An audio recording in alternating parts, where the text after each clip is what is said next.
And so as an instructor who's been being assigned TAs, I care a great deal that my TAs are able to deal with the workloads that they are given, the students are able to get the kind of attention that they will get. I care a great deal about class size. It affects students so directly if they have people that are able to work with them on their writing, on the content material that we have. I mean, it's impossible when you're lecturing to a class of 150 to include everybody in your lectures. There will always be people that are left out. And Sure. TAs are a way to ensure that students are not left out on their education. Yeah, I would say in my experience working as a TA, one of the most difficult challenges is feeling that the current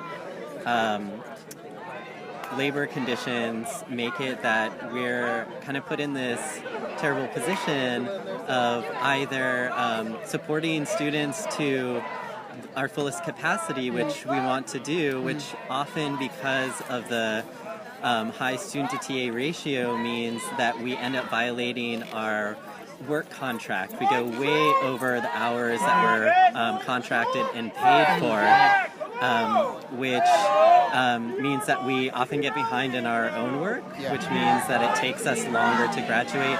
But also, it has real material effects on our health. I think particularly for students with disabilities, I've been in a situation where just the workload has made it such that it's exacerbated existing health issues, and I haven't physically been able to keep up with the work, which is very stressful when you're trying to give students feedback. And be able to show up to support them. I also I TA'd when I had a TA-ship a couple of years ago, and I have kids, but I've never been able to give my kids insurance through the UC.